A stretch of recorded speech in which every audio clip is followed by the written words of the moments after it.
I knew the exact second my 6 years of loyalty to Quantum Ops became a liability. It was not when the company stock took a nosedive, and it was not when they replaced the break room coffee with some organic cardboard-flavored water.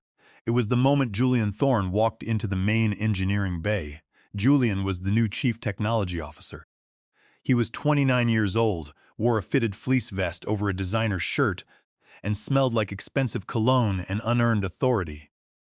He walked in like he was leading a parade, even though the only people watching him were a dozen exhausted, middle-aged engineers praying for a layoff package. I was sitting in my corner cubicle, holding a lukewarm cup of cheap black coffee, watching him.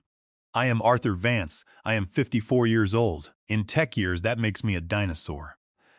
I am the guy who wrote the code that keeps the servers from melting when the holiday shopping rush hits. I am the invisible hand that makes sure thousands of shipping containers actually go where they are supposed to. But to Julian, I was just an old man in a faded navy hoodie who did not belong in his high-velocity, cloud-native future.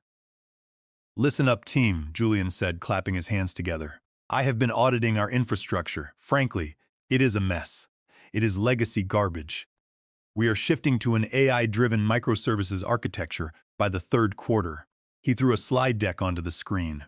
It was full of circles and arrows that looked like a football play drawn by a hyperactive child. He was proposing to delete the core logistics gate. That legacy garbage he was talking about was the backbone of our procurement system. I wrote that code during the supply chain crisis of 2020. I spent 3 months living on energy drinks and aspirin, writing the logic that saved this company from drowning in bankruptcies while the rest of the shipping industry collapsed. "Julian," I said, my voice dry. I had not spoken in a meeting in 3 months. The room went quiet.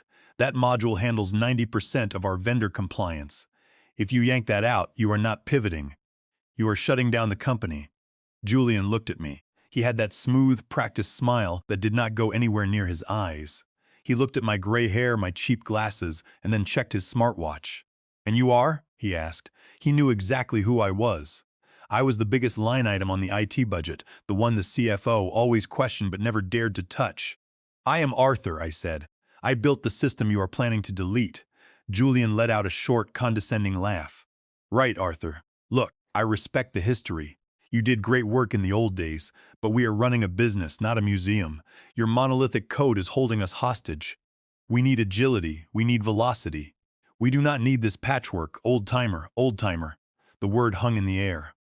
The younger engineers stared at their laptops, too terrified to speak.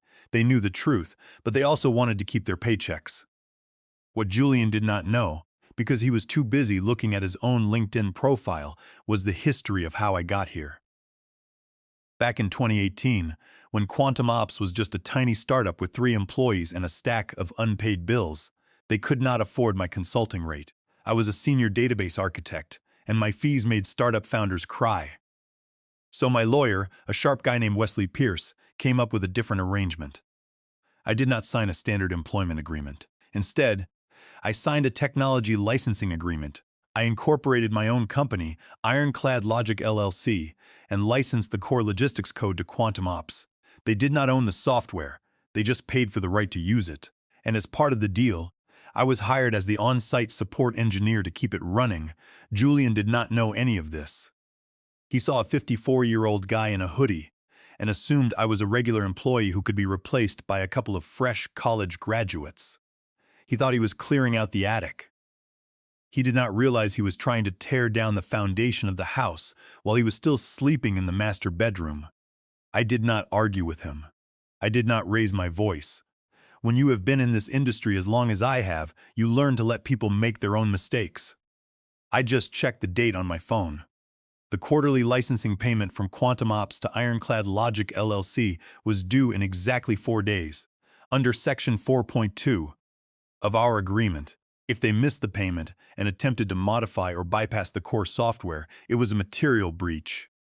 Julian wrapped up the meeting with a speech about pushing the envelope and walked out. I went back to my desk. A junior engineer named Toby, a decent kid who actually knew how to write a database query, walked over to my desk. "Arthur," Toby whispered, looking over his shoulder. "Julian is looking at your salary.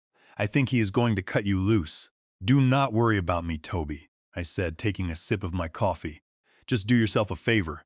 Keep your resume updated, and if you see me carrying a box of my things out of here, do not offer to help. Just stay at your desk.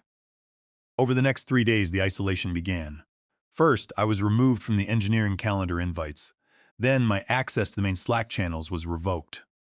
I sat in my cubicle, watching Julian through the glass wall of the main conference room. He was standing at a whiteboard, erasing my clean database schemas and replacing them with tech industry buzzwords, like synergistic deployment and serverless pipelines. It is funny how fast you become invisible in corporate America. 6 years of 80-hour weeks, 6 years of fixing database corruptions at 3 in the morning, and suddenly people look right through you. My old colleagues avoided eye contact in the hallway. They knew Julian was planning a purge, and they did not want to be standing too close to the target when the hammer fell. On Wednesday, Julian brought in a new guy. "Team, meet Justin," Julian announced. "Justin is our new product evangelist. He is going to help us transition away from the old database structures." Justin looked like he was fresh out of college. He wore brand new white sneakers and carried a fancy cup of iced coffee. He walked over to my desk smiling like a salesman. "Hey, Arthur," Justin said. "Julian told me you are the historian here. I would love to get a quick download of how the old code works before we decommission it, historian." I looked at his clean sneakers, then back to my screen. "Justin, do you know what a clustered index is?" He blinked, his smile wavering. "Well, we are going to use cloud databases for that, right? The cloud handles the performance." "Good luck, Justin," I said. By Thursday afternoon, my access to the staging servers was gone. I received an automated system email stating my permissions had been modified by Julian Thorne. I did not complain. I just opened my personal laptop, logged into the secure account of Ironclad Logic LLC, and checked the bank records. It was the night before the first of the month. The quarterly licensing fee was due at midnight. Usually, the old chief financial officer, who actually read contracts, had it set to automatic transfer, but he had been restructured out of the company last month. I refreshed the bank page. Nothing. I refreshed it again at midnight. Still nothing. Quantum Ops had officially missed the deadline. They had defaulted on their license. By Friday afternoon, the final blow landed.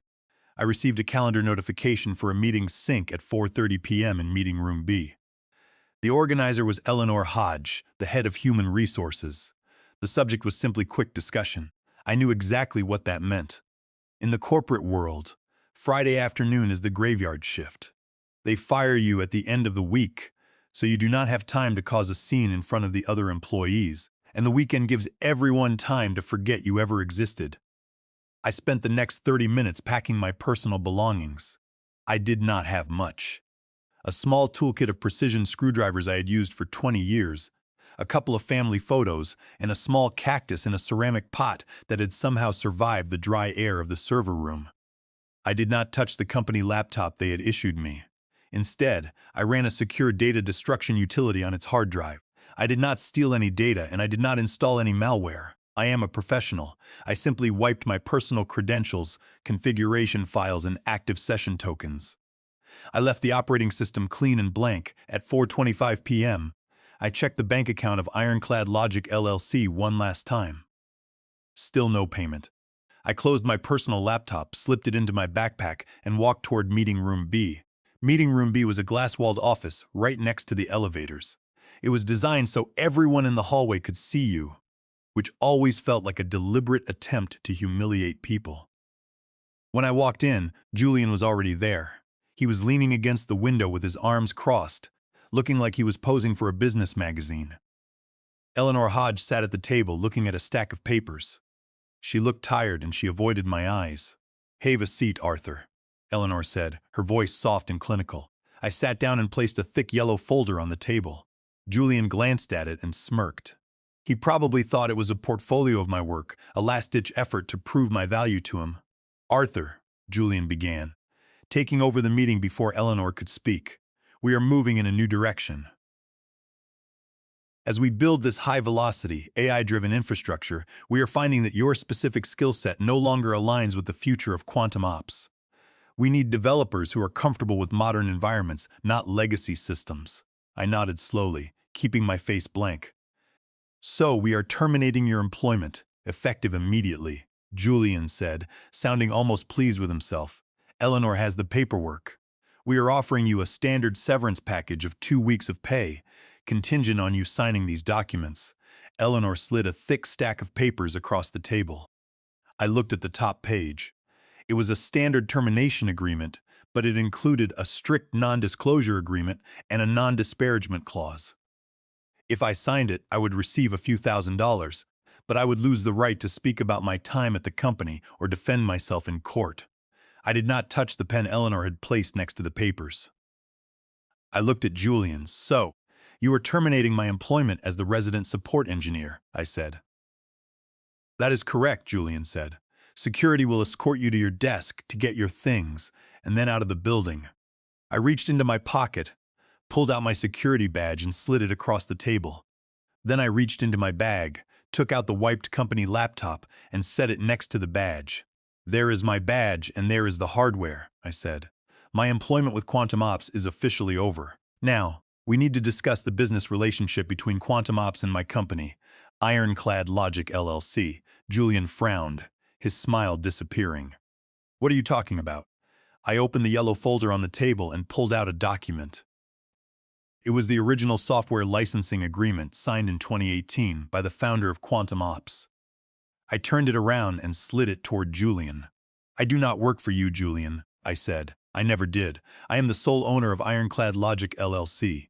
6 years ago, this company licensed my logistics database platform. My salary as an employee was actually a retainer fee for on-site maintenance and support, which was bundled into the license. Julian picked up the document, flipped through the pages, and tossed it back onto the table. This is an old contract from the startup days, he said, his voice rising. We own the intellectual property. You wrote the code while you were here. It belongs to us. I tapped my finger on Section 4.2 of the agreement. I suggest you read that clause, I said. It states that all ownership, copyrights, and intellectual property rights for the logistics platform remain exclusively with Ironclad Logic LLC. The licensee, Quantum Ops, is granted a non-exclusive, revocable license to run the software, contingent on timely quarterly payments. Julian stared at the page. I watched his eyes scan the paragraph, and I could see the moment the reality started to sin. This is ridiculous. Julian spat, his face turning red.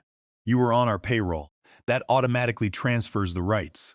Our legal department will laugh at this. I was on a retainer contract that was processed through payroll. For tax simplicity, which is detailed in the signed amendment on page 9, I replied. More importantly, the licensing fee for this quarter was due yesterday. I checked the bank account an hour ago. You did not pay. That means Quantum Ops is currently in material breach of the licensing agreement. Julian stood up, slamming his hands on the table. We are not paying you another dime. You are fired. Get out of my office before I call security to throw you out. Under Section 6.1 of the agreement, I said, standing up and picking up my folder.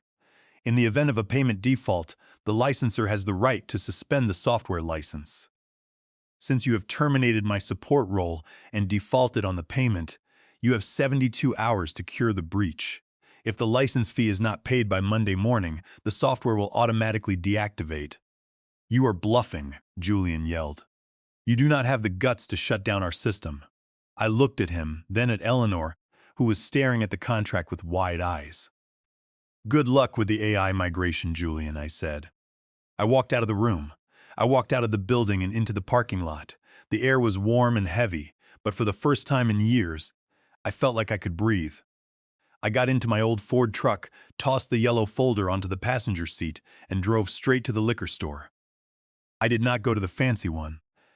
I went to the small shop down the street with bulletproof glass and bought a bottle of cheap whiskey. It was the kind of drink that burns your throat and clears your mind, which felt appropriate for the weekend I was planning. Back in my apartment, which smelled of old books and soldering flux, I set up my workspace. I did not need to hack into Quantum Ops. Hacking is illegal, and I had no interest in breaking the law. What I was doing was strictly administrative enforcement of a binding contract. The logistics system I had built was designed to be secure. Every hour, The Quantum Ops local server sent a heartbeat ping to my private licensing server hosted in Estonia. For 6 years, my server had responded with a simple confirmation code that allowed the software to keep running. I logged into the Ironclad Logic Administration panel. On my screen, all the status lights for Quantum Ops were green. Inventory control, vendor communication, and payroll gateway were all active. I navigated to the licensing tab. The current status was marked as grace period. Julian had chosen to ignore my warning. He probably thought I was just a bitter former employee making empty threats. I changed the status from grace period to strict enforcement and set a timer. The license key would expire at exactly 8:09 a.m. On Monday morning, right when the weekly shipping volume peaked and the automated supply bots began ordering millions of dollars in inventory. Over the weekend, I did not check my work email. I spent my time sleeping, eating greasy diner food, and ignoring the automated system alerts that began pinging my personal phone on Sunday afternoon when the licensing server began warning that the connection was reaching its final hours. On Sunday evening, Toby sent me a text. "Julian is telling everyone he saved the department $50,000 by getting rid of your position," he wrote. "He is planning to buy a new ping pong table for the break room." "I hate this place," I replied with a short message. "Do yourself a favor, Toby. Call in sick on Monday." Monday morning arrived. I sat at my kitchen table holding a fresh cup of coffee, watching the digital clock on my laptop screen. It was 7:59 a.m. At the Quantum Ops offices, the warehouse teams in Nevada and Texas would be logging in to process the weekend orders. The shipping trucks would be lining up at the loading docks. The clock struck 8:00 a.m. I pressed the enter key on my laptop. On my screen, the green status lights for Quantum Ops began to flicker, then turned solid Redinity module, unlicensed, vendor API, access denied, payroll gateway, critical failure. It was a cascading system collapse. The software was not broken. It was simply doing exactly what it was programmed to do when it did not have a valid license key. It shut down the gates. My phone did not ring for the first 10 minutes, but my text messages started to blow up. Toby was sending me updates from the office. "Toby, everything is down. The warehouse scanners are returning database errors. We cannot print shipping labels. Toby, the warehouse manager in Nevada is screaming. He has 20 semi-trucks blocked at the gate and the automated system is refusing to open the security barrier. Toby, Julian is in the server room. He is screaming at the junior devs. I think he just kicked one of the server racks." I took a slow sip of my coffee. Kicking a server rack is the universal sign of a manager who has no idea how technology works. You cannot kick database logic back into existence. By 8:30 a.m., my phone began to ring. It was an unrecognized number, but the caller ID showed the corporate headquarters prefix. I let it go to voicemail. 2 minutes later, the same number called again. I let it ring. At 9:09 a.m., the phone rang for the fourth time. I decided to answer. I put it on speaker and set it on the table while I went to the kitchen to toast a piece of bread. "Arthur, is that you?" Julian's voice came through the speaker. It was much higher than usual.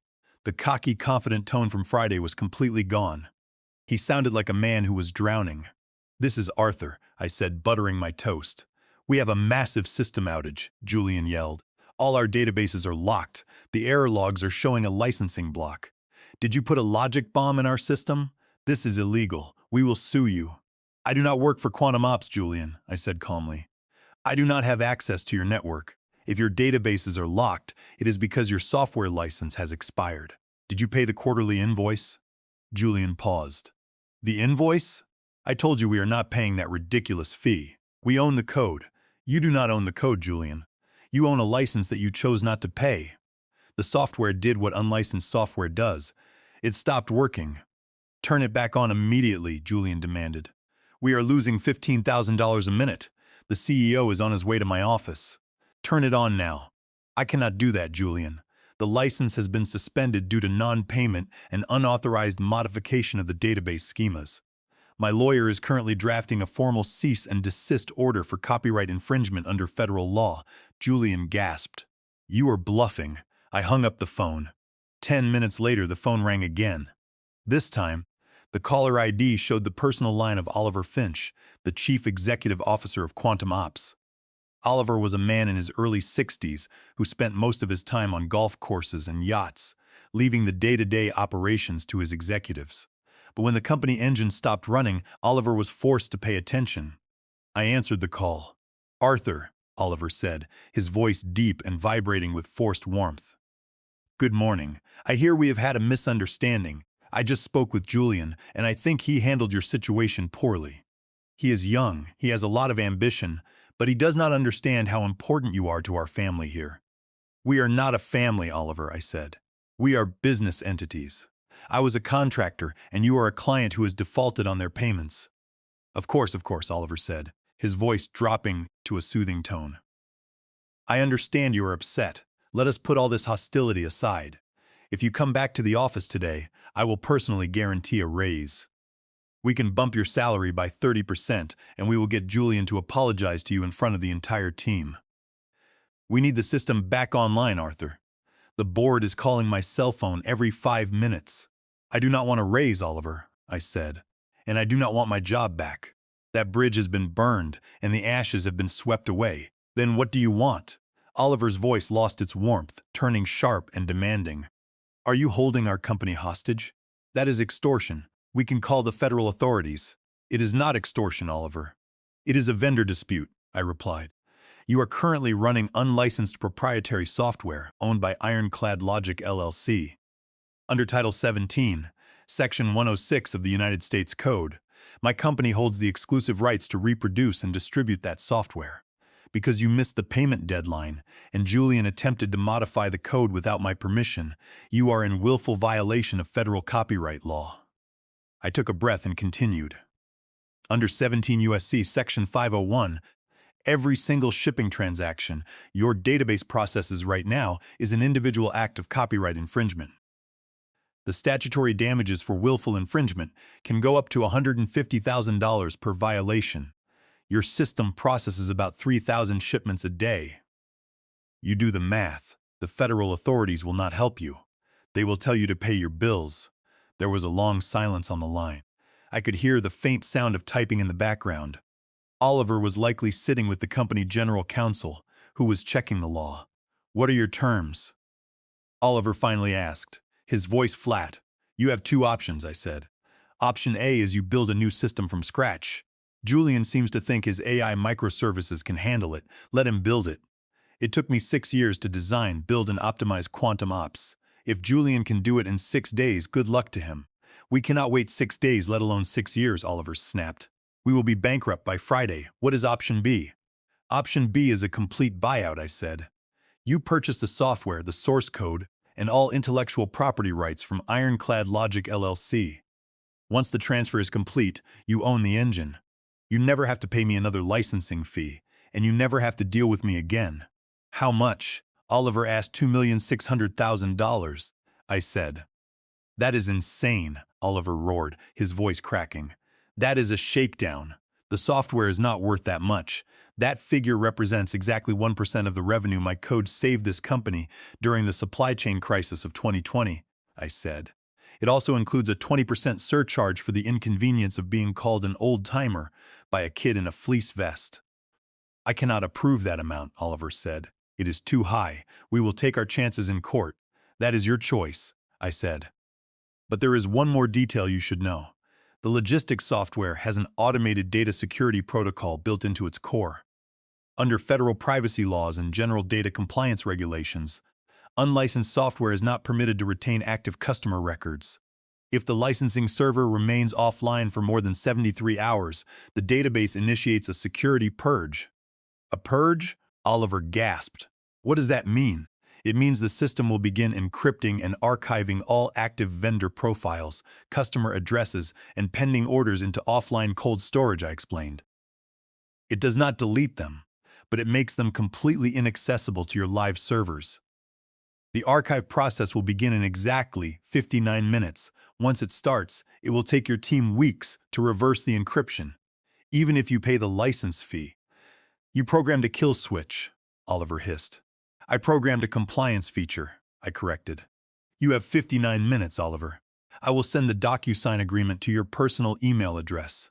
since I assume your corporate email server is currently locked out of the database gateway. I hung up the phone and closed my laptop. The next 40 minutes were a flurry of text messages from Toby. He was giving me a play-by-play of the panic inside the executive suite. Toby. Legal is in the server room. The general counsel Sharon is shouting at Julian.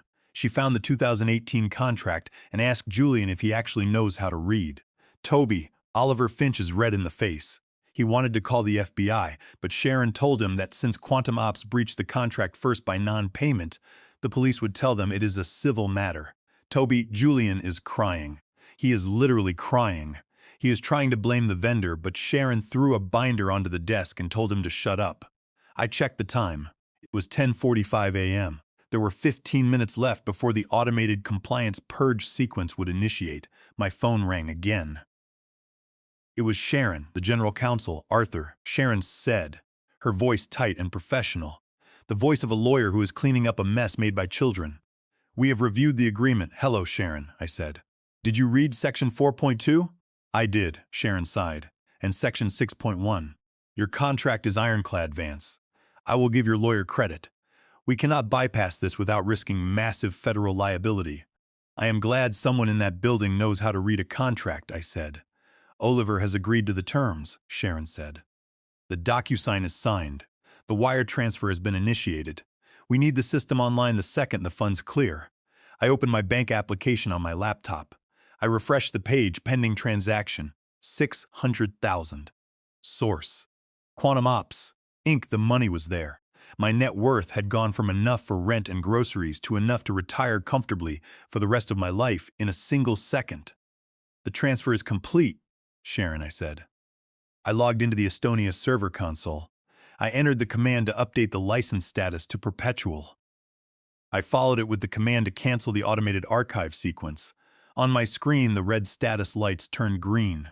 2 minutes later, Toby sent me a text. Toby, we are green. The database is responding. The trucks are moving at the Nevada gate. The warehouse team is cheering. It is like the control room after a space launch in here. I did not cheer. I felt a sudden, heavy wave of exhaustion wash over me. The battle was over. I had stood my ground against a system that tried to erase me, and I had won. Julian Thorne was not fired immediately. His uncle was on the board of directors, which protected him from the immediate axe. But he was stripped of all authority. He was moved out of the CTO office and sent to the basement to manage special projects, which is corporate code for sitting in a dark room and not touching anything important. 6 months later, he quietly resigned and transitioned to promoting cryptocurrency schemes on the internet, which fits his talent for selling hot air. As for me, I did not stay retired for long. Word of the corporate disaster spread quickly through the industry. The leaders at Apex Logistics, the largest competitor of Quantum Ops, reached out to me. They had been trying to recruit me for years. I met with Gideon Cross, the director of engineering at Apex. He was a practical man in his early 50s who spent his career in server rooms, not boardroom meetings. Arthur, Gideon said with a grin, I heard you burned Quantum Ops to the ground and then charged them for the matches. I just enforced a contract, Gideon, I said. Strictly business. We have a terrible vendor compliance database here, Gideon said.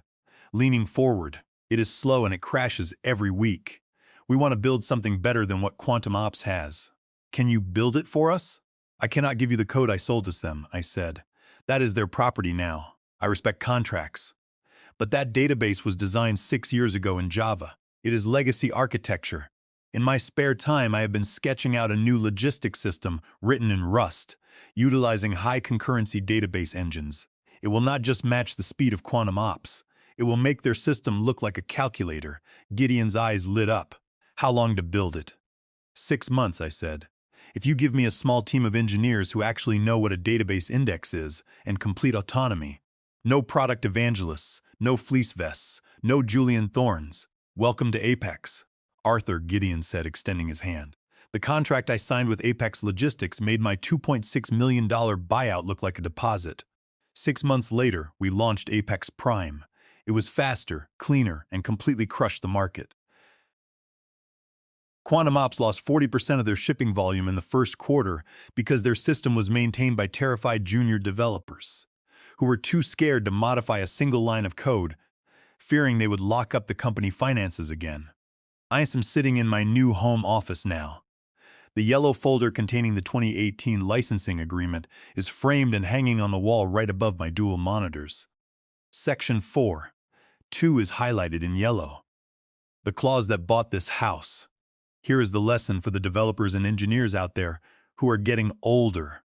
Do not get angry when the company brings in some young manager who calls you sweetheart or dismisses your work as legacy garbage. Do not scream and do not make a scene. Just make sure you own the licensing keys to the engine and always read the fine print.